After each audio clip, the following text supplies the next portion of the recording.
ನಮಸ್ಕಾರ. ಆರೋಗ್ಯವೇ ಭಾಗ್ಯ ಕಾರ್ಯಕ್ರಮಕ್ಕೆ ಸ್ವಾಗತ. ನಾನು ಸಿಂಚನ. ಒತ್ತಡದ ಜೀವನ ಮತ್ತು ಬದಲಾಗ್ತಾ ಇರೋ ಜೀವನ ಶೈಲಿಯಿಂದ ಜನರಿಗೆ ನೂರಾರು ಸಮಸ್ಯೆಗಳು ಕಾಡ್ತಾನೆ ಇರುತ್ತವೆ. ಅದರಲ್ಲೂ ಇತ್ತೀಚಿನ ದಿನಗಳಲ್ಲಿ PCOD ಮತ್ತು ಫೈಬ್ರಾಯ್ಡ್ ಸಮಸ್ಯೆ ಹೆಚ್ಚಾಗ್ತಾ ಇದೆ. ಇನ್ನು ಈ PCOD ಮತ್ತು ಫೈಬ್ರಾಯ್ಡ್ ಸಮಸ್ಯೆ ಅಂದ್ರೇನು, ಇದು ಯಾವ ರೀತಿ ಕಾಣಿಸಿಕೊಳ್ಳುತ್ತೆ, ಈ ಸಮಸ್ಯೆ ಕಾಣಿಸಿಕೊಂಡ ಮೇಲೆ ಹೋಮಿಯೋಪತಿನಲ್ಲಿ ಚಿಕಿತ್ಸೆ ಹೇಗೆ, ನಮ್ಮ ಆಹಾರ ಪದ್ಧತಿ ಹೇಗಿರಬೇಕು, ಲೈಫ್ ಸ್ಟೈಲ್ ಮಾಡಿಫಿಕೇಶನ್ ಯಾವ ರೀತಿ ಮಾಡ್ಕೊಳ್ಬೇಕು, ಇದೆಲ್ಲದರ ಕುರಿತು ತಿಳಿಸಿಕೊಡಲು ನಮ್ಮ ಜೊತೆ ಇದ್ದಾರೆ ಹೋಮಿಯೋಕೇರ್ ಇಂಟರ್ನ್ಯಾಷನಲ್ನ ವೈದ್ಯರಾಗಿರುವಂತಹ ಡಾಕ್ಟರ್ ರಶ್ಮಿ ಅವರು. ಬನ್ನಿ ಅವರನ್ನ ಕಾರ್ಯಕ್ರಮಕ್ಕೆ ವೆಲ್ಕಮ್ ಮಾಡೋಣ. Hello doctor, welcome to the show. Thank you. Yes doctor, ಇನ್ನು ಇತ್ತೀಚಿನ ದಿನಗಳಲ್ಲಿ ಮಹಿಳೆಯರಲ್ಲಿ ಅತಿ ಹೆಚ್ಚಾಗಿ PCOD ಸಮಸ್ಯೆ ಕಾಣಿಸ್ತಾ ಇದೆ. ಸೊ ಮೊದಲನೇದಾಗಿ PCOD ಅಂದರೆ ಏನು? So PCOD and fibroids nowadays ನಾವು ಹೆಚ್ಚಾಗಿ ನೋಡ್ತಿದ್ದೀವಿ. ಸೊ ಡ್ಯೂ ಟು ಹಾರ್ಮೋನಲ್ ಚೇಂಜಸ್ಸಿಂದ ಇರ್ಬೋದು ಅಥವಾ ಸೊ ಕೆಲವರು ಲೈಫ್ ಸ್ಟೈಲಿಂದ ಕೂಡ ಬರುವಂಥದ್ದು. ಆ್ಯಂಡ್ ಬೇಸಿಕಲಿ ಗರ್ಭಾಶಯದ ನೀರಿನ ಗುಳ್ಳೆ ಅಂತ ಹೇಳ್ಬೋದು. ಸೊ PCOD ಅಂತ ಹೇಳಿದಾಗ ಸೊ ಸಮ್ಟೈಮ್ಸ್ PCOS ಕೂಡ ಆಗ್ಬೋದು, ಅಂದರೆ ಪಾಲಿಸಿಸ್ಟಿಕ್ ಓವೇರಿಯನ್ ಡಿಸೀಸ್ ಅಥವಾ ಪಾಲಿಸಿಸ್ಟಿಕ್ ಓವೇರಿಯನ್ ಸಿಂಡ್ರೋಮ್ ಅಂತ. ಸೊ ಇನ್ನು PCOD ಅಥವಾ PCOS ಬರೋದಕ್ಕೆ ಸೊ ಲೈಫ್ ಸ್ಟೈಲ್ ಕೂಡ ಕಾರಣ ಅಂತ ಹೇಳ್ಬೋದು.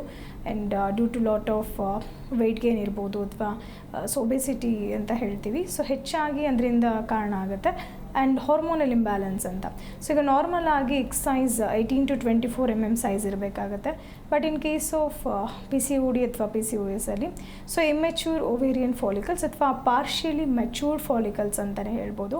ಸೊ ಯಾವಾಗ ಇದು ಮೆಚ್ಯೂರ್ ಆಗಲ್ಲ ಅಥವಾ ಎಕ್ಸೈಸ್ ರೀಚ್ ಆಗೋದಿಲ್ಲ, ಸೊ ಆಗ ಅವ್ರಿಗೆ ಸೈಕಲ್ಸ್ ಡಿಲೇ ಆಗ್ತಾ ಹೋಗುತ್ತೆ. So it can B once in 3 months ಅಥವಾ ಸೊ ಕೆಲವ್ರಿಗೆ 6 months ಒನ್ಸ್ ಆಗುವಂಥದ್ದು. ಈಗ ಇರ್ರೆಗ್ಯುಲರ್ ಸೈಕಲ್ ಶುರು ಆಗುತ್ತೆ. ಆ್ಯಂಡ್ ಯಾವಾಗ ಇರ್ರೆಗ್ಯುಲರ್ ಸೈಕಲ್ಸ್ ಆಗುತ್ತೋ ಸೊ ಅದರಿಂದ ಅವ್ರಿಗೆ ವೆಯ್ಟ್ ಗೇನ್ ಆಗ್ಬೋದು ಅಥವಾ ಹಾರ್ಮೋನಲ್ ಚೇಂಜಸ್ಸಿಂದ ಆ್ಯಕ್ನೆ ಅಥವಾ ಪಿಂಪಲ್ಸ್ ಬರ್ಬೋದು, ಪಿಗ್ಮೆಂಟೇಷನ್ ಇರ್ಬೋದು. ಸೊ ಹಾಗೆ ಹಲವಾರು ಬಾಡಿ ಚೇಂಜಸ್ ಕೂಡ ಕಾಣಿಸುತ್ತೆ. So initially it will be neglected. So most of the womens will not take care. So ಯಾವಾಗ ಅದು ಜಾಸ್ತಿ ಆಗುತ್ತೋ ಸ್ವಲ್ಪ ಸಿಂಪ್ಟಮ್ಸ್ ಹೆಚ್ಚಾಗಿ ಕಾಣಿಸುತ್ತೋ ಅಥವಾ ಆಫ್ಟರ್ ಮ್ಯಾರೇಜ್ ಅವ್ರಿಗೆ ಮಕ್ಕಳಾಗ್ತಿಲ್ಲ, ಸೊ ಇನ್ಫರ್ಟಿಲಿಟಿ ಸಮಸ್ಯೆ ಇದೆ, so in that case it will B diagnosed PCOD ಅಥವಾ ಫೈಬ್ರಾಯ್ಡ್ ಸಮಸ್ಯೆ ಇರ್ಬೋದು. ಸೊ ಅದರಿಂದ ಒಂದು 50% ಬಂಜೆತನಕ್ಕೆ ಕೂಡ ಇದು ಕಾರಣ ಆಗ್ಬೋದು. ಓಕೆ ಡಾಕ್ಟರ್, ಇನ್ನು ಈ PCOD ಸಮಸ್ಯೆ ಇದೆ ಅಂತ ಸ್ಟಾರ್ಟಿಂಗಲ್ಲಿ ಗೊತ್ತಾಗಲ್ಲ ಅಂತ ಹೇಳ್ತಾರೆ. ಅದನ್ನ ಪತ್ತೆ ಹಚ್ಚೋದು ಹೇಗೆ, ಇನಿಷಿಯಲ್ ಸ್ಟೇಜಸ್ ಲಕ್ಷಣಗಳ ಬಗ್ಗೆ ನೋಡೋದು? ಸೊ PCOD ಆ್ಯಂಡ್ PCOS ಸಮಸ್ಯೆ ಇದ್ದಾಗ so usually reproductive age group ಏನಿದೆ ಸೊ ಅವರಲ್ಲಿ ಹೆಚ್ಚಾಗಿ ಕಾಣಿಸುತ್ತೆ. ಅಂದರೆ 25 to 45 ಏಜ್ ಗ್ರೂಪ್ ಏನಿದೆ ಸೊ ಅವರಲ್ಲಿ ಹೆಚ್ಚಾಗಿ ಕಾಣಿಸ್ಬೋದು. And nowadays we see in young girls also. So ಟೀನೇಜರ್ಸಲ್ಲಿ ಕೂಡ ನೋಡಿರ್ತೀವಿ. ಸೊ ಆಗ ತಾನೇ ಅವ್ರಿಗೆ ಮೆನ್ಸ್ಟ್ರಲ್ ಸೈಕಲ್ ಶುರು ಆಗಿರುತ್ತೆ. And secondary sexual characters development ಇರುತ್ತೆ. So at the time of puberty so ಅವ್ರಿಗೆ ಇರೆಗ್ಯುಲರ್ ಸೈಕಲ್ಸ್ ಆಗ್ಬೋದು. So after some time it should be regular, ಅಂದರೆ ಸೊ ನಾರ್ಮಲ್ ಆಗಿ ಸೆಟ್ ಆಗ್ತಾ ಬರುತ್ತೆ, ಲೈಕ್ 6 months ಅಥವಾ within a year. Because nowadays early menarche ಆಗ್ತಿರೋದ್ರಿಂದ so ಅವರಲ್ಲಿ ಸ್ವಲ್ಪ ಟೈಮ್ ಕೂಡ ಆಗ್ಬೋದು. So after that the cycles will be regular. But sometimes ಅದು ಇರ್ರೆಗ್ಯುಲರ್ ಆಗಿ ಕಂಟಿನ್ಯೂ ಆಗ್ಬೋದು, ಲೈಕ್ 3 months ಒನ್ಸ್ ಇರ್ಬೋದು ಅಥವಾ 6 months ಒನ್ಸ್ ಇರ್ಬೋದು. ಸೊ ಸಮ್ಟೈಮ್ಸ್ ಅವರು ಕಂಪ್ಲೀಟ್ಲಿ ಮೆಡಿಕೇಷನ್ಸ್ ಮೇಲೆ ಡಿಪೆಂಡ್ ಆಗಿರ್ತಾರೆ. ಸೊ ಮೆಡಿಕೇಷನ್ಸ್ ತೊಗೊಂಡಾಗ ಅಷ್ಟೇ ಸೈಕಲ್ಸ್ ಆಗುತ್ತೆ. So again next month they have to depend on the 1 more course of medication. So ಈ ಥರ ಆಗ್ತಿದ್ದಾಗ ಸೊ PCOD ಸ್ಟ್ರಾಂಗಾಗಿ ಡೆವಲಪ್ ಆಗ್ಬೋದು. ಸೊ ಬೇಸಿಕಲಿ ಅವರ signs and symptoms like PCOD ಅಥವಾ PCOS ಇದೆ ಅಂತ ಹೇಳಬೇಕಾದ್ರೆ ಸೊ PCODನಲ್ಲಿ ಇರ್ರೆಗ್ಯುಲರ್ ಸೈಕಲ್ಸ್ ಒಂದೇ ನೋಡ್ತೀವಿ, ಅಥವಾ ಅವ್ರಿಗೆ ಲೈಕ್ ಸ್ಪಾಟಿಂಗ್ ಅಷ್ಟೇ ಆಗ್ಬೋದು, ಬ್ಲೀಡಿಂಗ್ ಕಂಟಿನ್ಯೂ ಆಗೋದಿಲ್ಲ. So sometimes like prolong bleeding ಅಂತ ಹೇಳ್ಬೋದು. So it can last up to 15 days ಅಥವಾ 20 daysವರೆಗೂ ಸೊ ಅವ್ರಿಗೆ ಕಂಟಿನ್ಯೂ ಆಗ್ತಾ ಹೋಗುತ್ತೆ. But that will be irregular, like 3 months once ಅಥವಾ 6 months ಒನ್ಸ್ ಇರ್ಬೋದು, ಸಮ್ಟೈಮ್ಸ್ ಇಯರ್ಲಿ ಒನ್ಸ್ ಇರ್ಬೋದು. ಸೊ ಈ ಥರ ಸೈಕಲ್ಸ್ PCODನಲ್ಲಿ ಕಾಣಿಸ್ತಾ ಇರುತ್ತೆ. ಆ್ಯಂಡ್ ಬೇಸಿಕಲಿ FSH ಮತ್ತು LH 1:1 ಇರಬೇಕಾಗತ್ತೆ. But in case of PCOD ಅಥವಾ PCOS ಸೊ ಅವ್ರಿಗೆ ಇರ್ರೆಗ್ಯುಲರ್ ರೇಷಿಯೋ ಇರೋದ್ರಿಂದ ಸೊ ಹಾರ್ಮೋನಲ್ ವ್ಯತ್ಯಾಸ ಆಗಿ so that can lead to PCOS, ಅಂದರೆ ಪಾಲಿಸಿಸ್ಟಿಕ್ ಓವೇರಿಯನ್ ಸಿಂಡ್ರೋಮ್ ಅಂತ ಹೇಳ್ತೀವಿ. ಸೊ ಆಗ ಅವ್ರಿಗೆ ಇರ್ರೆಗ್ಯುಲರ್ ಸೈಕಲ್ಸ್ ಇರೋದ್ರಿಂದ so due to hormonal changes suddenly they put on weight, ಅಂದರೆ 3 to 4 kg ಆ್ಯಸ್ ದ ಅವರಲ್ಲಿ ನಾರ್ಮಲ್ ಡಯಟ್ ಇದೆ ಅಥವಾ ಎಕ್ಸಸೈಸ್ ಇದೆ ಅಂದರೂ ಕೂಡ ಸೊ ಸಡನ್ನಾಗಿ ವೆಯ್ಟ್ ಪುಟ್ ಆನ್ ಆಗ್ತಾರೆ. ಅಲಾಂಗ್ ವಿತ್ ದಟ್ ಪಿಗ್ಮೆಂಟೇಷನ್ ಇರ್ಬೋದು. ಸೊ ಎಸ್ಪೆಷಲಿ ನೆಕ್ ಸೈಡ್ ಕಪ್ಪದಾಗಿ ಕಾಣಿಸುತ್ತೆ ಅಥವಾ ದಪ್ಪ ಚರ್ಮ ಅಂತಲೇ ಹೇಳ್ಬೋದು. ಸೊ ಇದನ್ನು ಅಕ್ಯಾಂಥಸಿಸ್ ನೈಗ್ರಿಕನ್ಸ್ ಅಂತ ಹೇಳ್ತೀವಿ. ಸೊ ಪಿಗ್ಮೆಂಟೇಷನ್ ಕಾಣಿಸ್ಬೋದು. ಆ್ಯಂಡ್ ಸಮ್ಟೈಮ್ಸ್ ಹೆಚ್ಚಾಗಿ ಹಾರ್ಮೋನಲ್ ಇಂಬ್ಯಾಲೆನ್ಸ್ ಆದಾಗ ಸೊ ಪಿಂಪಲ್ಸ್ ಅಥವಾ ಆ್ಯಕ್ನೆ ಮೋಸ್ಟ್ ಆಫ್ ದ ಕೇಸಲ್ಲಿ ನೋಡ್ಬೋದು. So other than face body acne ಕೂಡ ನೋಡ್ಬೋದು ಅಥವಾ ಆರ್ಮ್ಸಲ್ಲಿ ನೋಡ್ಬೋದು. ಸೊ ಮಲ್ಟಿಪಲ್ ಆ್ಯಕ್ನೆಸ್ನ ನೋಡ್ಬೋದು. ಆ್ಯಂಡ್ ಎಕ್ಸ್ಟರ್ನಲ್ ಅಪ್ಲಿಕೇಶನ್ ತುಂಬಾ ಮಾಡ್ತಿರ್ತಾರೆ. So whatever they apply, so ಆಗ ಸಬ್ಸೈಡ್ ಆಗ್ತಿರೋದಿಲ್ಲ. So because of the hormonal imbalance, so it can be worsen too ಅಂತ ಕೂಡ ಹೇಳ್ಬೋದು. ಓಕೆ ಡಾಕ್ಟರ್, ಇನ್ನು ಈ PCODಕ್ಕಿಂತ ಫೈಬ್ರಸ್ ಡೇಂಜರಸ್ ಅಂತ ಹೇಳ್ತಾರೆ. ಸೊ ಈ ಫೈಬ್ರಾಯ್ಡ್ ಅಂದರೆ ಏನು ಡಾಕ್ಟರ್? ಸೊ ಫೈಬ್ರಾಯ್ಡ್ ಅಂತ ಹೇಳಿದಾಗ, ಸೊ ಗರ್ಭಾಶಯದಲ್ಲಿ ಅವರಿಗೆ ಗೆಡ್ಡೆ ಕಾಣಿಸ್ಕೊಳ್ಳುವಂಥದ್ದು. So it can be vary from pea size to football size ಅಂತ ಹೇಳ್ಬೋದು. So non cancerous extra uterine growth tissue ಅಂತ ಹೇಳ್ತೀವಿ. ಸೊ ಯೂಶ್ವಲಿ ರಿಪ್ರೊಡಕ್ಟಿವ್ ಏಜ್ ಗ್ರೂಪಲ್ಲಿ ಕಾಣಿಸ್ಬೋದು. And in case of pregnancy ಕಾಣಿಸ್ಕೊಳ್ಬೋದು. ಆ್ಯಂಡ್ ಪೋಸ್ಟ್ ಮೆನೋಪಾಸಲ್ ವಿಮೆನ್ ಅಂತ ಹೇಳ್ತೀವಿ. So menopause ಟೈಮಲ್ಲಿ ಅಂದರೆ ಮುಟ್ಟು ನಿಲ್ಲುವ ಸಂದರ್ಭದಲ್ಲಿ, so most of the womens will be affected with fibroid ಅಂತ. ಸೊ ಅದರಲ್ಲೂ ಫ್ಯಾಮಿಲಿ ಹಿಸ್ಟ್ರಿ ಇದ್ದಾಗ, so it can trigger over 10 to 15% of the ಕೇಸಸಲ್ಲಿ ಇದು ಅನುವಂಶಿಕವಾಗಿ ಕೂಡ ಬರ್ಬೋದು. So fibroid again it is an hormonal imbalance ಅಂತಲೇ ಹೇಳ್ಬೋದು. ಸೊ ಅದರಿಂದ ಅವ್ರಿಗೆ ಎಕ್ಸೆಸಿವ್ ಹಾರ್ಮೋನ್ ಪ್ರೊಡಕ್ಷನ್ ಆಗೋದ್ರಿಂದ ಸೊ ಅವ್ರಿಗೆ ಗೆಡ್ಡೆಗಳು ಕಾಣಿಸ್ಕೊಳ್ಳುತ್ತೆ. ಸೊ ಕೆಲವ್ರಿಗೆ ಮಲ್ಟಿಪಲ್ ಫೈಬ್ರಾಯ್ಡ್ಸ್ ಅಂತಲೇ ಹೇಳ್ಬೋದು. ಇನ್ನು ಕೆಲವ್ರಿಗೆ ಸಿಂಗಲ್ ಫೈಬ್ರಾಯ್ಡ್ ಕೂಡ ಇರುವಂಥ ಚಾನ್ಸಸ್ ಇರುತ್ತೆ. So fibroid sometimes it can be cancerous too in 10% of the cases. So need to take care. So ಕೆಲವ್ರಿಗೆ ಫೈಬ್ರಾಯ್ಡ್ ಇದೆ ಅಂತ ಕೂಡ ಗೊತ್ತಾಗೋದಿಲ್ಲ, ಯಾವುದೇ ಸಿಮ್ಟಮ್ಸ್ ಅರ್ಲಿಯಾಗಿ ಕಾಣಿಸೋದಿಲ್ಲ. Sometimes it can be very severe. ಅವ್ರಿಗೆ ಎಕ್ಸೆಸಿವ್ ಮೆನ್ಸ್ಟ್ರಲ್ ಬ್ಲಡ್ ಫ್ಲೋ ಇರುತ್ತೆ. So it can last for 15 days, sometimes 1 month ತನಕ ಕಂಟಿನ್ಯೂ ಆಗ್ಬೋದು. ಅಥವಾ so once in a month ಅವ್ರಿಗೆ 3 to 4 times ಬ್ಲೀಡಿಂಗ್ ಆಗುವಂಥದ್ದು. ಸೊ ಈ ಥರ ಎಕ್ಸೆಸಿವ್ ಮೆನ್ಸ್ಟ್ರಲ್ ಫ್ಲೋ ಇರುತ್ತೆ. So along with the clots and severe pain abdomen ಅಂತ ಹೇಳ್ತೀವಿ, ಅಥವಾ ಲೋಯರ್ ಬ್ಯಾಕ್ ಪೇಯ್ನ್ ತುಂಬ ಹೆಚ್ಚಾಗಿ ಕಾಣಿಸ್ತಾ ಇರುತ್ತೆ. ಸೊ ಅದು ಫೈಬ್ರಾಯ್ಡ್ನಲ್ಲಿ ಲಕ್ಷಣಗಳು ಅಂತ. So initially it cannot be ruled out. ಕೆಲವ್ರಿಗೆ ಗೊತ್ತಾಗೋದಿಲ್ಲ. ಸಮ್ ರೂಟೀನ್ ಚೆಕಪ್ಗೆ ಹೋದಾಗ ಫೈಬ್ರಾಯ್ಡ್ನ ನೋಟಿಸ್ ಮಾಡ್ಬೋದು. ಸೊ ಅವರಿಗೆ ಅಸಿಂಟಮ್ಯಾಟಿಕ್ ಕೂಡ ಇರ್ಬೋದು. ಓಕೆ ಡಾಕ್ಟರ್, ಇನ್ನು ಈ ಫೈಬ್ರಾಯ್ಡ್ ಸಮಸ್ಯೆ ಯಾವ ಏಜ್ ಗ್ರೂಪ್ನವರಲ್ಲಿ ಹೆಚ್ಚಾಗಿ ಕಾಣಿಸುತ್ತೆ ಅಂತ? PCOD ನೀವು ಹೇಳಿದ್ರಿ ಈ ಟೀನೇಜ್ ಅಲ್ಲಿ ಸ್ಟಾರ್ಟ್ ಆಗುತ್ತೆ ಅಂದರೆ, ಈ ಫೈಬ್ರಾಯ್ಡ್ ಸಮಸ್ಯೆ ಯಾವ ಏಜ್ ಗ್ರೂಪ್ ಅಂತ?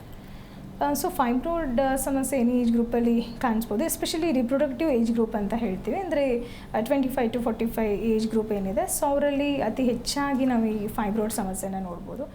And fibroid in case of ಪ್ರೆಗ್ನೆನ್ಸಿನಲ್ಲಿ ಕೂಡ ಕಾಣ್ಬೋದು. So in case of pregnancy ಅವರು ಕನ್ಸೀವ್ ಕೂಡ ಆಗಿರ್ತಾರೆ. ಸೊ ಬೇಬಿ ಕೂಡ ಗ್ರೋತ್ ಆಗ್ತಾ ಇರುತ್ತೆ. So the same side fibroid ಕೂಡ ಗ್ರೋತ್ ಆಗ್ಬೋದು. So that can lead to misconception, ಅಂದರೆ ಅಬೋಷನ್ ಆಗೋ ಚಾನ್ಸಸ್ ಇರುತ್ತೆ. ಸೊ ಸ್ಪಾಂಟೇನಿಯಸ್ ಅಬೋಷನ್ ಆಗ್ಬೋದು, ಬಿಕಾಸ್ ಬೇಬಿ ಗ್ರೋತ್ ಆಗೋದಕ್ಕೆ ಚಾನ್ಸಸ್ ಇರೋದಿಲ್ಲ. ಅಥವಾ ಇಂಟ್ರಾ ಯುಟ್ರೈನ್ ಗ್ರೋತ್ ರಿಟಾರ್ಡೇಷನ್ ಅಂತ ಹೇಳ್ಬೋದು, because fibroid will be growing. So ಥರ ಕಾಂಪ್ಲಿಕೇಶನ್ಸ್ ಕೂಡ ಆಗೋ ಚಾನ್ಸಸ್ ಇರುತ್ತೆ. ಸೊ ಹಾಗಾಗಿ ಅವ್ರಿಗೆ ಫೈಬ್ರಾಯ್ಡ್ ಇದೆ ಅಂತ ಲೈಕ್ ಒಂದು ಮಾಸ್ ಫೀಲ್ ಆಗ್ಬೋದು, ಲೈಕ್ ಅಬ್ಡೊಮೆನ್ ಪಾಲ್ಪೇಟ್ ಮಾಡಿದಾಗ. ಸೊ ಹಾರ್ಡ್ನೆಸ್ ಫೀಲ್ ಆಗುವಂಥದ್ದು. ಆ್ಯಂಡ್ ಸಿವಿಯರ್ ಬ್ಯಾಕ್ ಪೇಯ್ನ್ ಬರ್ತಿದೆ, especially at the time of menstruation it will be too severe. So ಅವ್ರಿಗೆ ಅನ್ಬೇರಬಲ್ ಪೇಯ್ನ್ ಬರ್ತಾ ಇರುತ್ತೆ. ಸೊ ಆ ಟೈಮಲ್ಲಿ ಸಿಮ್ಟಮ್ಸ್ ಇದ್ದಾಗ ಸೊ ಅರ್ಲಿ ಸ್ಕ್ಯಾನ್ ಮಾಡಿ ಡಿಟೆಕ್ಟ್ ಮಾಡುವಂಥದ್ದು ಉತ್ತಮ ಅಂತ ಹೇಳ್ಬೋದು. ಓಕೆ ಡಾಕ್ಟರ್, ಇನ್ನು ಈ PCOD ಮತ್ತು ಫೈಬ್ರಾಯ್ಡ್ಗೆ ಇರುವಂಥ ಲಿಂಕ್ ಏನು ಅಂತ?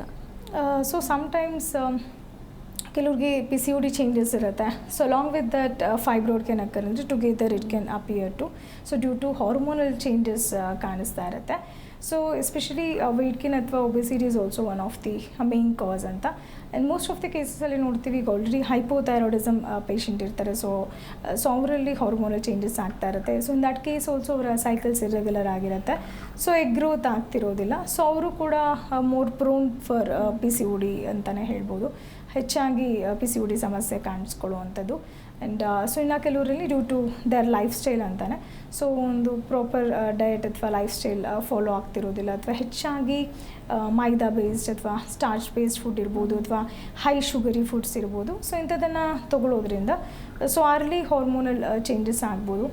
So that can lead to PCODನ ಲೈಕ್ ಅರ್ಲಿ ಏಜ್ ಅಂತಲೇ ಹೇಳ್ಬೋದು. ಆ್ಯಂಡ್ ಇನ್ನು ಕೆಲವ್ರಿಗೆ ಲಾಟ್ ಆಫ್ ಸ್ಟ್ರೆಸ್ ಅಥವಾ ಟೆನ್ಷನ್ ಇರ್ಬೋದು, ಒತ್ತಡವಾದ ಜೀವನ ಶೈಲಿ ಇರ್ಬೋದು. ಇನ್ ದಟ್ ಕೇಸ್ ಅವ್ರಿಗೆ PCOD ಅಥವಾ ಫೈಬ್ರಾಯ್ಡ್ ಸಮಸ್ಯೆನ ಸೊ ಮೋಸ್ಟ್ ಆಫ್ ದಿ ವಿಮೆನ್ಸಲ್ಲಿ ನಾವು ನೋಡ್ಬೋದು. ಓಕೆ ಡಾಕ್ಟರ್, ಇನ್ನು ಈ ಸಮಸ್ಯೆಗಳಿಗೆ ಹಾರ್ಮೋನಲ್ ಇಂಬ್ಯಾಲೆನ್ಸೇ ಮೇನ್ ರೀಸನ್ ಅಂತ ಹೇಳಿದ್ರಿ. ಈ ಹಾರ್ಮೋನಲ್ ಇಂಬ್ಯಾಲೆನ್ಸ್ ಆಗೋದಕ್ಕೆ ಏನು ಕಾರಣ ಅಂತ? ಸೊ ಈ ಹಾರ್ಮೋನಲ್ ಇಂಬ್ಯಾಲೆನ್ಸ್ ಲೈಕ್ ಸೊ ಕೆಲವ್ರಿಗೆ ಕೆಲವು ಟೈಮಲ್ಲಿ ಶುರು ಆಗುತ್ತೆ ಆ್ಯಂಡ್ ಲೈಕ್ ಅರ್ಲಿ ಸೈಕಲ್ಸ್ ಆದಾಗ ಅಥವಾ ಸೊ ಕೆಲವ್ರಿಗೆ ಡಿಲೇ ಸೈಕಲ್ಸ್ ಆದಾಗ ಸೊ ಬಾಡಿನಲ್ಲಿ ಇಂಬ್ಯಾಲೆನ್ಸ್ ಆಗ್ತಾ ಬರ್ತಾ ಇರುತ್ತೆ. ಸೊ ಕೆಲವರು ಅದನ್ನು ನೋಟಿಸ್ ಮಾಡಿರೋದಿಲ್ಲ, ಲೈಕ್ ಅರ್ಲಿ ಇದ್ದಾಗಲೇ ನೋಟಿಸ್ ಮಾಡೋದಿಲ್ಲ. ಸೊ ಯಾವಾಗ ಅದು ಜಾಸ್ತಿ ಆಗ್ತಾ ಹೋಗುತ್ತೆ ಸೊ ಆಗ ಅವ್ರಿಗೆ ಇರೆಗ್ಯುಲರ್ ಸೈಕಲ್ಸ್ ಆಗ್ಬೋದು, along with that weight gain ಆಗ್ಬೋದು, ಸೊ ಮೂಡ್ ಸ್ವಿಂಗ್ಸ್ ಇರ್ಬೋದು, ಲೈಕ್ ಸಡನ್ನಾಗಿ ಅವ್ರಿಗೆ ಲೈಕ್ ಮೂಡ್ ಚೇಂಜಸ್ ಆಗುವಂಥದ್ದು. ಆ್ಯಂಡ್ ಮೋಸ್ಟ್ ಆಫ್ ದಿ ಕೇಸಲ್ಲಿ it can lead to depression also, because ಅವ್ರಿಗೆ ರೆಗ್ಯುಲರ್ ಸೈಕಲ್ಸ್ ಆಗ್ತಿರೋದ್ರಿಂದ. ಸೊ ಇರೆಗ್ಯುಲರ್ ಸೈಕಲ್ಸ್ ಹೆಚ್ಚಾಗಿ ಇನ್ಸುಲಿನ್ ರೆಸಿಸ್ಟೆನ್ಸ್ ಮಾಡಿಸ್ತಾ ಹೋಗುತ್ತೆ. ಸೊ ಯಾವಾಗ ಅವ್ರ ಬಾಡಿನಲ್ಲಿ ಇನ್ಸುಲಿನ್ ರೆಸಿಸ್ಟೆನ್ಸ್ ಆಗುತ್ತೆ so early they can become diabetic also. So prediabetic condition the most of the ಫೀಮೇಲ್ಸಲ್ಲಿ ನೋಡೋದಾದರೆ so it is due to PCOD ಇರ್ಬೋದು ಅಥವಾ ಹೈಪೋಥೈರಾಯ್ಡಿಸಮ್ ಇರ್ಬೋದು, ಹಾರ್ಮೋನಲ್ ಚೇಂಜಸ್ಸಿಂದ ಬರುವಂಥ ಚಾನ್ಸಸ್ ಹೆಚ್ಚು. ಅವರಲ್ಲಿ ಒಂದು ಹೈ ಶುಗರ್ ಲೆವೆಲ್ಸ್ನ ಅರ್ಲಿ ಏಜಸಲ್ಲೇ ಲೈಕ್ ನೋಟಿಸ್ ಮಾಡ್ಬೋದು, ಅರ್ಲಿ 30ಸಲ್ಲೇ. So that is because of PCOD ಅಂತ ಹೇಳ್ಬೋದು. ಓಕೆ ಡಾಕ್ಟರ್, ಇನ್ನು ಈ PCOD ಸಮಸ್ಯೆಗೆ ಸರಿಯಾದ ಟೈಮಲ್ಲಿ ಟ್ರೀಟ್ಮೆಂಟ್ ತಗೊಳ್ದಲ್ಲೇ ಇದ್ದರೆ ಅಂದರೆ ನೆಗ್ಲೆಕ್ಟ್ ಮಾಡಿದ್ರೆ ಏನೆಲ್ಲ ಕಾಂಪ್ಲಿಕೇಶನ್ಸ್ ಆಗ್ಬೋದು ಈ PCODಯಿಂದ ಅಂತ? PCOD ಆ್ಯಂಡ್ PCOS ಅಂತ ಹೇಳಿದಾಗ ಸೊ ಈಗ ಅರ್ಲಿ ಏಜಲ್ಲೇ ಕೆಲವ್ರಿಗೆ ಕಾಣಿಸುತ್ತೆ, ಲೈಕ್ ಟೀನೇಜರ್ಸಲ್ಲಿ ನೋಡಿದಾಗ ಸೊ ಅವ್ರಿಗೆ ಮೆನಾರ್ಕ್ ಆಗಿರುತ್ತೆ. ಸೊ ಅದಾದ ನಂತರ ಕೆಲವ್ರಿಗೆ ರೆಗ್ಯುಲರ್ ಆಗ್ಬೋದು and after some period of time so ಅವ್ರಿಗೆ ಇರೆಗ್ಯುಲರ್ ಸೈಕಲ್ ಶುರು ಆಗ್ಬೋದು ಅಥವಾ ವೆಯ್ಟ್ ಗೇನ್ ಆಗ್ಬೋದು, ಹೇರ್ ಫಾಲ್ ಇರ್ಬೋದು. ಸೊ ಹೀಗೆ ಮಲ್ಟಿಪಲ್ ಸಿಮ್ಟಮ್ಸ್ ಇರುತ್ತೆ. ಸೊ ಕೆಲವರು ಅದನ್ನು ದೆಲ್ ಟೇಕ್ ಕೇರ್, ಅವರು ವೈದ್ಯರನ್ನು ಭೇಟಿ ಮಾಡಿ ಟ್ರೀಟ್ಮೆಂಟ್ ತೊಗೊಳ್ತಾರೆ. ಆ್ಯಂಡ್ ಮೋಸ್ಟ್ ಆಫ್ ದಿ ಕೇಸಸ್ಸಲ್ಲಿ ಸೊ ಅವ್ರಿಗೆ ಆಫ್ಟರ್ ಮ್ಯಾರೇಜ್ ಸೈಕಲ್ ಸರಿ ಹೋಗ್ಬೋದು. ಸೊ ಇದೊಂದು ಅವ್ರಿಗೆ ಲೈಕ್ ಸೂಪರ್ಸ್ಟಿಷನ್ ಅಂತಲೇ ಹೇಳ್ಬೋದು. ಸೊ ಮೋಸ್ಟ್ ಆಫ್ ದಿ ಕೇಸಸ್ಸಲ್ಲಿ it will be neglected. So after marriage like infertility problem ಶುರುವಾದಾಗ ಸೊ ಕೌನ್ಸಿಲಿಂಗ್ ಮಾಡ್ತಾ ಹೋದಾಗ ಸೊ ಅವ್ರಿಗೆ irregular cycles since the menarche ಅಂದರೆ 15 to 16 ಇಯರ್ಸಿಂದನೇ ಶುರು ಆಗಿರುತ್ತೆ. So that can be change to bilateral PCOD ಇರ್ಬೋದು ಅಥವಾ ಇನ್ನು ಕೆಲವ್ರಿಗೆ ಥೈರಾಯ್ಡ್ ಸಮಸ್ಯೆ ಇರ್ಬೋದು. ಸೊ ಅದು ಮೊದಲನೇದಾಗಿ ಬಂಜೆತನಕ್ಕೆ ಲೀಡ್ ಮಾಡುತ್ತೆ. ಸೊ ಪ್ರೈಮರಿ ಇನ್ಫರ್ಟಿಲಿಟಿ ಅಂತಲೇ ಹೇಳ್ಬೋದು. ಇನ್ನು ಅದರ್ ಕಾಂಪ್ಲಿಕೇಶನ್ಸ್ ಅಂತ ನೋಡಿದಾಗ so early they can become diabetes ಇರ್ಬೋದು ಅಥವಾ ಕೊಲೆಸ್ಟ್ರಾಲ್ ಚೇಂಜಸ್ ಆಗ್ಬೋದು. And sometimes so most of the ಕೇಸಸಲ್ಲಿ ಸೊ ಮೆಟಬಾಲಿಸಮ್ ಅವರಲ್ಲಿ ಕರೆಕ್ಟ್ ಇಲ್ಲ ಅಥವಾ ಒಬೆಸಿಟಿ ತುಂಬ ಹೆಚ್ಚಾಗಿದೆ, ಓವರ್ ವೆಯ್ಟ್ ಇದ್ದಾಗ so it can lead to fatty liver also ಅಂತ ಹೇಳ್ಬೋದು. ಓಕೆ ಡಾಕ್ಟರ್, ಇನ್ನು PCOD ಆಯಿತು, ಈಗ ಫೈಬ್ರಾಯ್ಡ್ ಕೂಡ ನೀವು ಹೇಳಿದ್ರಿ ಸ್ಟಾರ್ಟಿಂಗಲ್ಲಿ ಏನು ಸಿಮ್ಟಮ್ಸ್ ಗೊತ್ತಾಗಲ್ಲ ಅಂತ. ಸೊ ಹಾಗಾಗಿ ಜನರಿಗೆ ಅದ್ರ ಬಗ್ಗೆ ಗೊತ್ತಿರಲ್ಲ. ಸೊ ಇದರಿಂದ ಏನೆಲ್ಲ ಕಾಂಪ್ಲಿಕೇಶನ್ಸ್ ಆಗ್ಬೋದು? ಸೊ ಈ ಫೈಬ್ರಾಯ್ಡ್ ಅಂತ ಹೇಳಿದಾಗ ಸೊ ಮೋಸ್ಟ್ ಆಫ್ ದಿ ಕೇಸಲ್ಲಿ ಕೆಲವ್ರಿಗೆ ಅಸಿಂಟಮ್ಯಾಟಿಕ್ ಅಂತ ಹೇಳ್ಬೋದು, ಅಂದರೆ ಯಾವುದೇ ರೀತಿ ಸಿಮ್ಟಮ್ಸ್ ಇರೋದಿಲ್ಲ. ಸಮ್ ರೂಟೀನ್ ಚೆಕಪ್ಗೆ ಹೋದಾಗ ಸೊ USG ಸ್ಕ್ಯಾನ್ ಮಾಡಿದಾಗ ಗೊತ್ತಾಗುತ್ತೆ ಸೊ ಅವ್ರಿಗೆ ಫೈಬ್ರಾಯ್ಡ್ ಡಿಟೆಕ್ಟ್ ಆಗಿದೆ ಅಂತ. ಸೊ ಕೆಲವರು ಅದಕ್ಕೆ ಲೈಕ್ ಸಿಸ್ಲಿಂಗ್ ಫೈಬ್ರಾಯ್ಡ್ ಇದೆ ಅಥವಾ small size of the fibroid, it can be corrected with regular exercise ಇರ್ಬೋದು ಅಥವಾ ಡಯಟ್ ಮಾಡುವಂಥದ್ದು ಇರ್ಬೋದು. ಸೊ ಅದನ್ನು ಮಾಡ್ಕೊಳ್ಳೋದ್ರಿಂದ ಕರೆಕ್ಟ್ ಆಗುತ್ತೆ. But some cases it can grow from pea size to football size ಅಂತಲೇ ಹೇಳ್ಬೋದು, ತುಂಬ ದೊಡ್ಡದಾಗಿ ಬೆಳೆಯುವಂಥದ್ದು. ಸೊ ಫೈಬ್ರಾಯ್ಡಲ್ಲಿ there are types. We can see subserosal fibroid and submucosal fibroid ಅಂತ ಹೇಳ್ತೀವಿ ಅಥವಾ ಇಂಟ್ರಾಮ್ಯೂರಲ್ ಫೈಬ್ರಾಯ್ಡ್ ಅಂತ.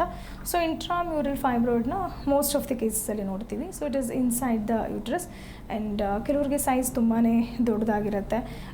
So like more than 10 to 15 centimetre ಕೂಡ ಇರ್ಬೋದು. So it is quite big ಆಗಿರೋದ್ರಿಂದ ಸೊ ಅವ್ರಿಗೆ ಸಿಮ್ಟಮ್ಸ್ ಕೂಡ ಕೆಲವ್ರಿಗೆ ಶುರು ಆಗುವಂಥದ್ದು, ಲೈಕ್ ಸಿವಿಯರ್ ಬ್ಲೀಡಿಂಗ್ ಅಥವಾ ಕ್ಲಾಟಿಂಗ್ಸ್ ಆಗುವಂಥದ್ದು, ಆ್ಯಂಡ್ ಪೇನ್ ಅಬ್ಡಮಿನ್ ಇರ್ಬೋದು ಅಥವಾ ಲೋಯರ್ ಬ್ಯಾಕ್ ಪೇನ್ ಇರ್ಬೋದು. So sometimes it is surgical emergency too. So ಕೆಲವ್ರಿಗೆ ಸರ್ಜರಿ ಮಾಡಿ ಸೊ ಇಮಿಡಿಯೇಟ್ ಹಿಸ್ಟೆಕ್ಟಮಿ ಪ್ರೊಸೀಜರ್ ಕೂಡ ಒಳಗಾಗುವುದುಂಟು. So because of the high bleeding they can become anaemic, ಒಂದು ಬ್ಲಡ್ ಲಾಸ್ ಆಗುವಂಥ chances ಇರುತ್ತೆ. ಸೊ ಅದರಿಂದ ರಕ್ತಹೀನತೆ ಆಗುವಂಥದ್ದು. And it can be cancerous also, like 10 to 15% of the ಕೇಸಸಲ್ಲಿ ಸೊ ಅದು ಫೈಬ್ರಾಯ್ಡ್ ಕ್ಯಾನ್ಸರಸ್ ಕೂಡ ಇರ್ಬೋದು. So in that case so ಅವ್ರಿಗೆ ಎಮರ್ಜೆನ್ಸಿ ಸರ್ಜಿಕಲ್ ಪ್ರೊಸೀಜರ್ ಕೂಡ ಬೇಕು ಆಗ್ಬೋದು. ಇನ್ ಸಮ್ ಕೇಸಸ್ ಕೆಲವ್ರಿಗೆ ಫೈಬ್ರಾಯ್ಡ್ ಅರ್ಲಿನಲ್ಲೇ ಬಂದಿರುತ್ತೆ and they will be going for multiple procedures like laparoscopy ಅಂತ ಪ್ರೊಸೀಜರ್ಗಳಿಗಾದರೂ ಕೂಡ ಸೊ ಎಗೈನ್ ಫೈಬ್ರಾಯ್ಡ್ ಕ್ಯಾನ್ ರಿಯಕ್ಕರ್ ಅಂತಲೇ ಹೇಳ್ಬೋದು. ಸೊ ಮತ್ತೆ ರಿಯಕ್ಕರ್ ಆಗೋ ಚಾನ್ಸಸ್ ಕೂಡ ಇರುತ್ತೆ. So in that case they can take homeopathy medicines also. Okay doctor, ಈ ಬಗ್ಗೆ ಸಾಕಷ್ಟು ಮಾತಾಡೋಣ. ಎಸ್, ಇನ್ನು ವೀಕ್ಷಕರೇ ನೀವು ಕೂಡ ಈ ಸಮಸ್ಯೆಯಿಂದ ಬಳಲ್ತಾ ಇದ್ದರೆ TV ಸ್ಕ್ರೀನ್ ಮೇಲೆ ಲಭ್ಯ ಇರುವಂಥ ನಂಬರ್ಸ್ಗೆ ನೀವು ಕರೆ ಮಾಡಬಹುದು, ಡಾಕ್ಟರ್ ಜೊತೆ ಲೈವ್ನಲ್ಲಿ ಮಾತಾಡಬಹುದು. ಎಸ್ ಡಾಕ್ಟರ್, ಇನ್ನು ಈ PCOD ಮತ್ತು ಫೈಬ್ರಾಯ್ಡ್ ಸಮಸ್ಯೆಗೆ ಹೋಮಿಯೋ ಕೇರ್ನಲ್ಲಿ ಯಾವ ರೀತಿಯಾದಂಥ ಟ್ರೀಟ್ಮೆಂಟ್ ಸಿಗುತ್ತೆ ಅಂತ ಟ್ರೀಟ್ಮೆಂಟ್ ಪ್ರೊಸೀಜರ್ ಬಗ್ಗೆ ಹೇಳೋದಾದರೆ? ಸೊ ಟ್ರೀಟ್ಮೆಂಟ್ ಅಂತ ನೋಡಿದಾಗ ಸೊ ಫಸ್ಟ್ ಅವ್ರಿಗೆ ಡಯಾಗ್ನೋಸಿಸ್ ಕೂಡ ಇಂಪಾರ್ಟೆಂಟ್ ಆಗುತ್ತೆ. ಸೊ ಇದು PCOD ಇದೆಯಾ ಅಥವಾ ಫೈಬ್ರೋಡ್ ಸಮಸ್ಯೆಯಿಂದ ಬಳಲ್ತಿದ್ದಾರಾ ಅಥವಾ ಥೈರಾಯ್ಡ್ ಸಮಸ್ಯೆ ಇದೆಯಾ. So most of the hormonal ಇಂಬ್ಯಾಲೆನ್ಸಲ್ಲಿ so there will be irregular cycles ಇರ್ಬೋದು ಅಥವಾ ಡಿಲೇಡ್ ಮೆನ್ಸ್ಟ್ರಲ್ ಸೈಕಲ್ ಇರ್ಬೋದು, ಇನ್ನು ಎಕ್ಸೆಸಿವ್ ಅಥವಾ ಪ್ರೊಲಾಂಗ್ ಬ್ಲೀಡಿಂಗ್ ಅಂತಲೇ ಹೇಳ್ತೀವಿ. ಸೊ ಅದನ್ನು ರೂಲ್ ಔಟ್ ಮಾಡಬೇಕಾದ್ರೆ ಕೆಲವು ಇನ್ವೆಸ್ಟಿಗೇಷನ್ಸ್ನ ಮಾಡಿಸ್ಬೇಕಾಗತ್ತೆ. So USG abdomen and pelvis ಇರ್ಬೋದು ಟು ರೂಲ್ ಔಟ್ PCOD ಇದೆಯಾ ಅಥವಾ ಫೈಬ್ರೋಡ್ ಇದೆಯಾ. ಸೊ ಆಲ್ರೆಡಿ ಕೆಲವ್ರಿಗೆ ಆ ಫೈಬ್ರೋಡ್ ತುಂಬ ದೊಡ್ಡ ಸೈಜಲ್ಲಿದ್ದಾಗ so MRI pelvis if needed ಅದು ಕೂಡ ಅಡ್ವೈಸಬಲ್ ಅಂತ ಹೇಳ್ಬೋದು. ಆ್ಯಂಡ್ ಕೆಲವ್ರಿಗೆ ಹಾರ್ಮೋನಲ್ ಚೇಂಜಸ್ ಆಗ್ತಾ ಇರುತ್ತೆ. ಸೊ ಹಾರ್ಮೋನಲ್ ಟೆಸ್ಟ್ ಕೂಡ ಮಾಡಬೇಕಾಗತ್ತೆ. ಸೊ FSH ಇರ್ಬೋದು ಅಥವಾ LH ಇರ್ಬೋದು ಆ್ಯಂಡ್ TSH ಲೆವೆಲ್ಸ್ ಇರ್ಬೋದು, ಪ್ರೊಲ್ಯಾಕ್ಟಿನ್ ಲೆವೆಲ್ಸ್ ಇರ್ಬೋದು ಅಥವಾ ಟೆಸ್ಟೋಸ್ಟಿರೋನ್ ಲೆವೆಲ್ಸ್. ಸೊ ಇದನ್ನು ಮಾಡಿಸೋದ್ರಿಂದ ಅವ್ರಿಗೆ PCOD ಇದೆಯಾ ಅಥವಾ ಫೈಬ್ರೋಡ್ ಇದೆಯಾ ಆ್ಯಂಡ್ ಥೈರಾಯ್ಡ್ ಇದೆಯಾ. ಸೊ ಇದನ್ನು ಡಿಫ್ರೆನ್ಷಿಯೇಟ್ ಮಾಡುವಂಥದ್ದು. And based on the symptoms software ಒಂದು ಫಿಸಿಕಲ್ ಎಕ್ಸಾಮಿನೇಷನ್ ಆದಾಗ ಆ್ಯಂಡ್ ಕಂಪ್ಲೀಟ್ ಕೇಸ್ ಟೇಕಿಂಗ್ ಮಾಡಿ ಸೊ ಅವ್ರಿಗೆ ಸಿಮ್ಟಮ್ಸ್ ಎಷ್ಟು ದಿವಸಗಳ ಕಾಲದಿಂದ ಇದೆ ಅಥವಾ ಸೊ ಅವರು ಯಾವ ರೀತಿ ಟ್ರೀಟ್ಮೆಂಟ್ ಫಾಲೋ ಮಾಡ್ತಿದ್ರು. ಈಗ ಆಲ್ರೆಡಿ ಕೆಲವರು ಮೆಡಿಕೇಷನ್ಸ್ ಮಾಡಿರ್ತಾರೆ. ಸೊ ಇನ್ನು ಕೆಲವರು ಮೋಸ್ಟ್ ಆಫ್ ದಿ ಫೈಬ್ರೋಡ್ ಕೇಸಸಲ್ಲಿ ಅಥವಾ PCOD ಕೇಸಸಲ್ಲಿ ಸೊ ಲ್ಯಾಪ್ರೋಸ್ಕೋಪಿಕ್ ಪ್ರೊಸೀಜರ್ಸ್ಗೆ ಅಂಡರ್ ಹೋಗಿರ್ತಾರೆ. So again that can repeat ಅಥವಾ ರಿಯಕ್ಕರ್ ಆಗೋ ಚಾನ್ಸಸ್ ಹೆಚ್ಚಾಗಿ ಫೈಬ್ರೋಡ್ ಕೇಸಸಲ್ಲಿ ಕೂಡ ಇರುತ್ತೆ. So after complete case history ಆದ ನಂತರ ಸೊ ಅವ್ರಿಗೆ ಯಾವ ಕಾರಣದಿಂದ ಬಂದಿದೆ, whether it is due to hormonal changes ಇದೆಯಾ ಅಥವಾ ಜೆನೆಟಿಕ್ ರೀಸನ್ಸ್ ಇದೆಯಾ ಅಥವಾ ಅವರ ಲೈಫ್ ಸ್ಟೈಲ್ ಚೇಂಜಸ್ಸಿಂದ ಆಗ್ತಿರುವಂಥದ್ದು.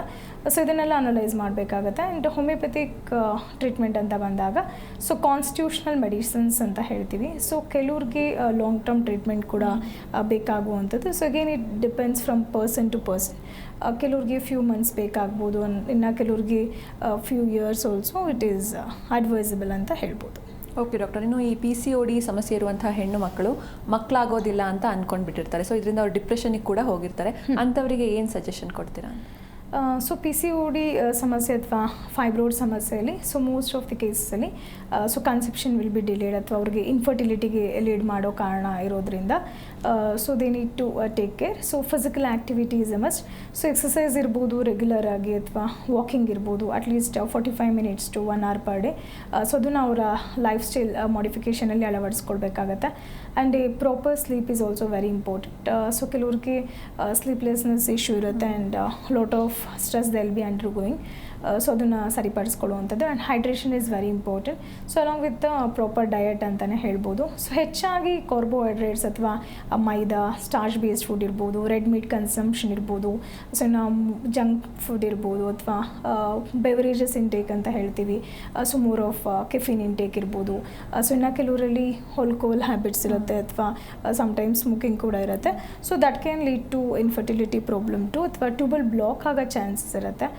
ಸೊ ಇನ್ ದಟ್ ಕೇಸ್ ಅದನ್ನೆಲ್ಲ ಅವರು ಅವಾಯ್ಡ್ ಮಾಡುವಂಥದ್ದು ಉತ್ತಮ ಅಂತ ಹೇಳ್ಬೋದು. ಸೊ ಅವರ ಲೈಫ್ ಸ್ಟೈಲ್ ಮೇಲೆ ಗಮನ ಕೊಡಬೇಕಾಗತ್ತೆ. And social environment should be supportive because most of the PCOD ಅಥವಾ ಇನ್ಫರ್ಟಿಲಿಟಿ ಕೇಸಲ್ಲಿ ಸೊ ಅವ್ರಿಗೆ ಬಂಜೆತನ ಅಂತ ಆದಾಗ ಸೊ ಸೋಷಿಯಲ್ ಎನ್ವೈರನ್ಮೆಂಟ್ಸ್ ಅಥವಾ ಫ್ರೆಂಡ್ಸಿಂದ ಸಪೋರ್ಟ್ ತುಂಬಾ ಇಂಪಾರ್ಟೆಂಟ್ ಆಗಿರುತ್ತೆ. So stress management through meditation ಅಥವಾ ಕೌನ್ಸಿಲಿಂಗ್ ಕೂಡ ಇಂಪಾರ್ಟೆಂಟ್ ಅಂತ ಹೇಳ್ಬೋದು. ಓಕೆ ಡಾಕ್ಟರ್, ಇನ್ನು ಈ ಸಮಸ್ಯೆಗಳಿಗೆ ಯಾವೆಲ್ಲ ಟೆಸ್ಟ್ಗಳನ್ನು ಮಾಡಿಸ್ಬೇಕಾಗತ್ತೆ ಅಂತ? ಸೊ ಮೋಸ್ಟ್ ಆಫ್ ದಿ ಕೇಸಲ್ಲಿ ಕ್ಲಿನಿಕ್ಗೆ ಬರುವಾಗ ಸೊ ಆಲ್ರೆಡಿ ಅವರು ಟ್ರೀಟ್ಮೆಂಟ್ನ ಕೆಲವರು ಶುರು ಮಾಡಿರ್ತಾರೆ. ಸೊ ಹಾರ್ಮೋನಲ್ ಪಿಲ್ಸ್ ಇರ್ಬೋದು ಅಥವಾ ಮೆಡಿಕೇಷನ್ಸ್ನ ತೊಗೊಳ್ತಿರ್ಬೋದು. ಸೊ ಇನ್ನು ಕೆಲವರು ಹಲವಾರು ಮದ್ದನ್ನು ಕೂಡ ಟ್ರೈ ಮಾಡಿರ್ತಾರೆ. ಸೊ ಎಷ್ಟೋ ವರ್ಷಗಳಾದರೂ ಕೂಡ ಸೊ ಅವರು ತಪಾಸಣೆಗೆ ಒಳಗೊಂಡಿರೋದಿಲ್ಲ. So in that case so routine test ಅಂತಲೇ ಹೇಳ್ತೀವಿ. So basically USG abdomen and pelvis ಇರ್ಬೋದು ಅಥವಾ ಥೈರಾಯ್ಡ್ ಪ್ರೊಫೈಲ್ ಇರ್ಬೋದು. ಸೊ ಇನ್ನು ಹಾರ್ಮೋನಲ್ ಆ್ಯಸಿಡ್ ಟೆಸ್ಟ್ ಅಂತ ಹೇಳ್ತೀವಿ ಅಥವಾ ಹಿಮೋಗ್ಲೋಬಿನ್ ಲೆವೆಲ್ಸ್ ಇರ್ಬೋದು. ಸಮ್ಟೈಮ್ಸ್ ಡ್ಯೂ ಟು ಅವ್ರಿಗೆ ಅನಿಮಿಯಾ ಇದ್ದಾಗ ಸೊ ಹಿಮೋಗ್ಲೋಬಿನ್ ಲೆವೆಲ್ಸ್ ಲೋ ಇದ್ದಾಗಲೂ ಕೂಡ ಸೊ ಇರೆಗ್ಯುಲರ್ ಸೈಕಲ್ಸ್ ಆಗೋ ಚಾನ್ಸಸ್ ಇರುತ್ತೆ, especially in the young girls due to malnourishment ಅಂತಲೇ ಹೇಳ್ಬೋದು. ಸೊ ಇನ್ ದಟ್ ಕೇಸ್ ಅವ್ರಿಗೆ CBC ಮಾಡಿಸುವಂಥದ್ದು ಇರ್ಬೋದು. ಸೊ ಅಥವಾ family history anybody has thyroid issues ಅಥವಾ PCOD ಇದೆ ಅಥವಾ ಫೈಬ್ರೋಡ್ ಇದೆ. So in that case so we need to do further test depending upon the ಅವ್ರಿಗೆ ಸಿಮ್ಟಮ್ಸ್ ಅಥವಾ ಸೊ ಎಷ್ಟು ಸಿವಿಯಾರಿಟಿ ಇರುತ್ತೆ ಸೊ ಅದ್ರ ಮೇಲೆ ಡಿಪೆಂಡ್ ಅಂತ ಹೇಳ್ಬೋದು. ಓಕೆ ಡಾಕ್ಟರ್, ಇನ್ನು ಈ ಸಮಸ್ಯೆಗಳು ಟ್ರೀಟ್ಮೆಂಟ್ ತೊಗೊಂಡ್ಮೇಲೆ ಕ್ಯೂರ್ ಆದಮೇಲೆ ಮತ್ತೆ ಇದು ಕಾಣಿಸ್ಕೊಳ್ಳುವಂಥ ಚಾನ್ಸಸ್ ಇರುತ್ತೆ, ರಿಯಕರೆನ್ಸ್ ರೇಟ್ PCOD ಮತ್ತು ಫೈಬ್ರಾಯ್ಡ್? ಸೊ ಹೋಮಿಯೋಪತಿನಲ್ಲಿ ಕಾನ್ಸ್ಟಿಟ್ಯೂಷನಲ್ ಮೆಡಿಕೇಷನ್ಸ್ ಅಂತ ಹೇಳ್ತೀವಿ. ಸೊ ಈಗೇನು ಡಿಪೆಂಡ್ಸ್ ಅವ್ರಿಗೆ ಸೊ ಯಾವ ಸ್ಟೇಜಲ್ಲಿದೆ ನೋಡಬೇಕಾಗುತ್ತೆ. ಸೊ PCODಗೆ ಟ್ರೀಟ್ಮೆಂಟ್ ಮಾಡಿದಾಗ ಸೊ ಹೋಮಿಯೋಪತಿನಲ್ಲಿ ಕಾನ್ಸ್ಟಿಟ್ಯೂಷನಲ್ ಮೆಡಿಸಿನ್ಸ್ ಕೊಡೋದ್ರಿಂದ so and duration of the treatment will advise accordingly. So ಅದನ್ನು ಅವ್ರು ಕಂಪ್ಲೀಟ್ ಮಾಡಬೇಕಾಗತ್ತೆ. So after that they need to follow their lifestyle ಇರ್ಬೋದು ಅಥವಾ ಡಯಟ್ರಿ ಚೇಂಜಸ್ ಇರ್ಬೋದು. ಸೊ ಮೇಂಟೈನ್ ಮಾಡ್ತಾ ಹೋಗಬೇಕಾಗತ್ತೆ. So usually most of the ಕೇಸಸಲ್ಲಿ recurrence will be less. So until unless like ಅದರ hormonal changes ಇರ್ಬೋದು ಅಥವಾ ಸಮ್ಟೈಮ್ಸ್ ಕೋಮಾರ್ಬಿಡಿಟೀಸ್ ಇರುತ್ತೆ. So early ಏಜಲ್ಲಿ ಹಲವಾರು ಲೈಕ್ ಡಿಸೀಸಿಂದ ಕೆಲವರು ಸಫರ್ ಆಗ್ತಿರ್ತಾರೆ. So in that case we need to see ಅವರ ಒಂದು ಡಯಟ್ ಇರ್ಬೋದು, ಸೊ ಲೈಫ್ ಸ್ಟೈಲ್ ಚೇಂಜಸ್ ಇರ್ಬೋದು. ಸೊ ಅದನ್ನು ಅವರು ಲೈಕ್ ಫಾಲೋ ಮಾಡೋದು ಉತ್ತಮ ಅಂತ ಹೇಳ್ಬೋದು. ಓಕೆ ಡಾಕ್ಟರ್, ಇನ್ನು prevention is better than cure ಅಂತ ಅಂತಾರೆ. ಸೊ ಈ ಸಮಸ್ಯೆಗಳು ಬರ್ದಲೇ ಇರೋ ಥರ ಆಗಬೇಕು ಅಂದರೆ ಯಾವ ರೀತಿಯಾದಂಥ ಆಹಾರ ಪದ್ಧತಿನ ನಾವು ಫಾಲೋ ಮಾಡಬೇಕು ಅಂತ? ಸೊ PCOD ಅಥವಾ ಫೈಬ್ರೋಡ್ ಇರ್ಬೋದು. ಸೊ ನವಡೇಸ್ ತುಂಬ ಹೆಚ್ಚಾಗಿ ಕಾಣಿಸ್ತಿರುವಂಥ ಸಮಸ್ಯೆ. ಸೊ ಟೀನೇಜರ್ಸಲ್ಲಿ ಕೂಡ ಅಫೆಕ್ಷನ್ ಆಗ್ತಿದೆ and so especially reproductive age ಗ್ರೂಪಲ್ಲಿ ಸೊ ತುಂಬ ಜನ ಸಫರ್ ಆಗ್ತಿದ್ದಾರೆ PCOD ಅಥವಾ ಫೈಬ್ರೋಡ್ ಸಮಸ್ಯೆಯಿಂದ. So that is one of the main cause for infertility in females ಅಂತ ಹೇಳ್ಬೋದು, 50 to 60% ಆಫ್ ದಿ ಕೇಸಲ್ಲಿ. ಸೊ ಅದಕ್ಕೆ ಅವ್ರಿಗೆ ಅರ್ಲಿಯಾಗಿ ನೋಟಿಸ್ ಮಾಡಿದ್ದೆ ಆದಲ್ಲಿ like more than 3 months to 4 months cycles irregular ಆಗ್ತಿದೆ ಅಥವಾ ಬ್ಲೀಡಿಂಗ್ ತುಂಬ ಕಮ್ಮಿ ಆಗ್ತಿದೆ, ಸಮ್ಟೈಮ್ಸ್ ಬ್ಲೀಡಿಂಗ್ ತುಂಬ ಪ್ರೊಲಾಂಗ್ಡ್ ಆಗ್ತಿದೆ. ಸೊ ಇದು ಸೈಕಲ್ಸ್ ಅವ್ರಿಗೆ ರೆಗ್ಯುಲರ್ ಶುರು ಆಗುತ್ತೆ. ಈಗ ನಾರ್ಮಲ್ ಆಗಿ 28 to 31 days ಸೈಕಲ್ಸ್ ಅಂತ ಹೇಳ್ತೀವಿ. At least yearly 9 cycles will be A normal. So ಅವ್ರಿಗೆ ಅದಕ್ಕಿಂತ ಸೈಕಲ್ಸ್ ಕಮ್ಮಿ ಆಗ್ತಿದೆ ಅಥವಾ ಸೊ ಕೆಲವ್ರಿಗೆ ಬ್ಲೀಡಿಂಗ್ ಕಮ್ಮಿ ಆಗುತ್ತೆ ಅಮಿನೋರೇಜಿಯಾ ಅಥವಾ ಮೆಟ್ರೋಜಿಯಾ ಕೇಸಸಲ್ಲಿ. So we need to see ಅಥವಾ ಡಿಸ್ಮೆನೋರಿಕ್ ಕಂಡೀಷನ್ಸ್ ಇದೆ, ಸಿವಿಯರ್ ಪೇಯ್ನ್ ಬರ್ತಿದೆ at the time of menstrual cycle. So ಇದನ್ನೆಲ್ಲ ಇದ್ದಾಗ so early diagnosis very important and they need to follow the diet ಅಥವಾ ಲೈಫ್ ಸ್ಟೈಲ್ ಅಂತಲೇ ಹೇಳ್ಬೋದು. So regular ಆಗಿ exercise ಮಾಡುವಂಥದ್ದು ಅಥವಾ ವಾಕಿಂಗ್ನ ಅಳವಡಿಸ್ಕೊಡುವಂಥದ್ದು and stress management is very important with a proper sleep ಅಂತಲೇ ಹೇಳ್ಬೋದು. ಎಸ್ಪೆಷಲಿ ಕಾರ್ಬೋಹೈಡ್ರೇಟ್ಸ್ನ ಅವಾಯ್ಡ್ ಮಾಡುವಂಥದ್ದು. So high sugary foods ಕನ್ಸಂಪ್ಷನ್ನ avoid ಮಾಡುವಂಥದ್ದು. ಹೆಚ್ಚಾಗಿ ಫೈಬರ್ ಐಟಮ್ಸ್ನ ತೊಗೊಳ್ಬೇಕಾಗತ್ತೆ. ಅಂದರೆ ಹಸಿರು ಸೊಪ್ಪು ತರಕಾರಿ ಇರ್ಬೋದು, ಫ್ರೂಟ್ಸ್ ಕನ್ಸಂಪ್ಷನ್ ಇರ್ಬೋದು. ಸೊ ಇದನ್ನು ಮಾಡೋದ್ರಿಂದ and water level intake so they have to increase because obesity ಕೂಡ one of the main cause ಆಗುತ್ತೆ. ಆ್ಯಂಡ್ ಮೋಸ್ಟ್ ಆಫ್ ದಿ ಕೇಸಸಲ್ಲಿ ಸೆಡೆಂಟ್ರಿ ಲೈಫ್ ಸ್ಟೈಲ್ ಇದೆ. ಸೊ ಯಾವುದೇ ರೀತಿ ಅವರು ಎಕ್ಸಸೈಸ್ ಮಾಡ್ತಿಲ್ಲ, ವಾಕಿಂಗ್ ಮಾಡ್ತಿಲ್ಲ. ಸೊ ಅಂಥವರಲ್ಲಿ ಹೈಪೋಥೈರಾಯ್ಡಿಸಮ್ ಅಥವಾ ಪ್ರೀ ಡಯಾಬಿಟಿಕ್ ಕಂಡೀಷನ್ಸ್ ಅಥವಾ PCOD ಕ್ವೈಟ್ ಕಾಮನ್ ಆಗಿ ನೋಡುವಂಥದ್ದು. ಸೊ ಡೆಫಿನೆಟ್ಲಿ ಅವರು ಲೈಫ್ ಸ್ಟೈಲ್ನ ಚೇಂಜಸ್ ಮಾಡ್ಕೋಬೇಕು. ಓಕೆ ಡಾಕ್ಟರ್, ಇನ್ನು ಈ ಥೈರಾಯ್ಡ್, PCOD ಮತ್ತು ಇನ್ಫರ್ಟಿಲಿಟಿ ಇವು ಮೂರಕ್ಕೂ ಇರುವಂಥ ಲಿಂಕ್ ನೋಡೋದಾದರೆ? So it is all interlinked ಅಂತಲೇ ಹೇಳ್ಬೋದು. ಸೊ ಮೋಸ್ಟ್ ಆಫ್ ದಿ ಕೇಸಲ್ಲಿ ಮೊದಲು ಹೈಪೋಥೈರಾಯ್ಡಿಸಮ್ ಬಂದಾಗ ಅಥವಾ PCOD ಬಂದಾಗ it is vice versa. So ಅವರು ಅರ್ಲಿಯಾಗಿ they can become PCOD. Already thyroid ಸಮಸ್ಯೆ ಇದೆ, ಎಗ್ ಡೆವಲಪ್ಮೆಂಟ್ ಆಗ್ತಿಲ್ಲ, ಅಂಡಾಣು ಬೆಳವಣಿಗೆ ಆಗ್ತಿಲ್ಲ ಅಂದಾಗ so that can lead to PCOD ಅಥವಾ PCOS ಪ್ರಾಬ್ಲಮ್. ಆ್ಯಂಡ್ ಆಲ್ರೆಡಿ PCODಯಿಂದ ಬಳಲ್ತಿದ್ದಾರೆ, ಸೊ ಹಾರ್ಮೋನಲ್ ಚೇಂಜಸ್ ಆಗ್ತಿದೆ. ಸೊ ಅವರಲ್ಲಿ ಪ್ರಾಪರಾಗಿ ಕೇರ್ ಮಾಡ್ತಿಲ್ಲ ಅಂದಾಗ ಇನ್ಸುಲಿನ್ ರೆಸಿಸ್ಟೆನ್ಸ್ ಆಗ್ತಾ ಬರುತ್ತೆ. Due to excessive body weight ಆದಾಗ ಸೊ ಅವರಲ್ಲಿ ಅರ್ಲಿ ಡಯಾಬಿಟಿಕ್ ಆಗೋ ಚಾನ್ಸಸ್ ಇರುತ್ತೆ ಅಥವಾ ಫ್ಯಾಟಿ ಲಿವರ್ ಬರೋ ಚಾನ್ಸಸ್ ಇರ್ಬೋದು. ಸೊ ಈಗ ಇಟ್ ಈಸ್ ಇಂಟರ್ಲಿಂಕ್ಡ್ ಅಂತಲೇ ಹೇಳ್ಬೋದು. ಸೊ ಮೇನ್ ಕಾಸಸ್ ಒಬೆಸಿಟಿ ಅಂತಲೇ ಕೂಡ ಹೇಳ್ಬೋದು. ಸೊ ಹಾಗಾಗಿ ಅವರ ಒಂದು weight management is very important. So long with proper diet ಇರ್ಬೋದು ಅಥವಾ ಲೈಫ್ ಸ್ಟೈಲ್ ಇರ್ಬೋದು. ಸೊ ಅರ್ಲಿ ಆಗಿ ಅವ್ರಿಗೆ ಸಿಮ್ಟಮ್ಸ್ ಶುರು ಆಗ್ತಿದೆ, ಈ ಥರ ವೆಯ್ಟ್ ಗೇನ್ ಅಥವಾ ಹೇರ್ ಫಾಲ್ ಇರ್ಬೋದು, ಮೂಡ್ ಸ್ವಿಂಗ್ಸ್ ಇರ್ಬೋದು, ಆ್ಯಂಡ್ ಆ್ಯಕ್ನೆ ಇರ್ಬೋದು ಅಥವಾ ಪಿಗ್ಮೆಂಟ್ರಿ ಚೇಂಜಸ್ ಇರ್ಬೋದು. ಸೊ ಇದೆಲ್ಲ PCOD ಸಿಮ್ಟಮ್ಸ್ ಆಗಿರುತ್ತೆ. ಸೊ ಅರ್ಲಿಯಾಗೆ ನೋಟ್ ಮಾಡಿದ್ದೆ ಆದಲ್ಲಿ ವಿತ್ ಡಯಟ್ ಆ್ಯಂಡ್ ಲೈಫ್ ಸ್ಟೈಲಲ್ಲಿ ಅವರು ಅದನ್ನು ಸರಿಪಡಿಸ್ಕೊಳ್ಬೋದು. ಓಕೆ ಡಾಕ್ಟರ್, ಇನ್ನು ಈ ಸಮಸ್ಯೆಗಳು ಜೆನೆಟಿಕಲಿ ಕೂಡ ಪಾಸ್ ಆನ್ ಆಗುತ್ತಾ ಹೇಗೆ ಅಂತ PCOD ಮತ್ತು ಫೈಬ್ರಾಯ್ಡ್?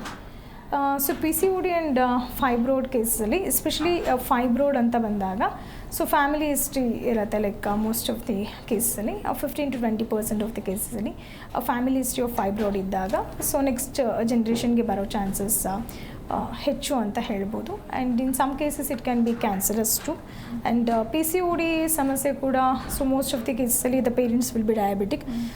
ಸೊ ಕೆಲವ್ರಿಗೆ ಲೈಕ್ ಅವರ ನೆಕ್ಸ್ಟ್ ಜನ್ರೇಷನ್ಗೆ PCOD ಅಂತ ಬಂದಾಗ so again it is an hormonal imbalance. So ಅವರಲ್ಲಿ ಕೂಡ ಇನ್ಸುಲಿನ್ ರೆಸಿಸ್ಟೆನ್ಸ್ ಆಗ್ತಾ ಹೋಗುತ್ತೆ. It can B 15 to 20% of the ಕೇಸಲ್ಲಿ ಅನುವಂಶೀಯತೆ ಅಥವಾ ಜೆನೆಟಿಕ್ ಆಗಿ ಬರೋ ಚಾನ್ಸಸ್ ಇರುತ್ತೆ.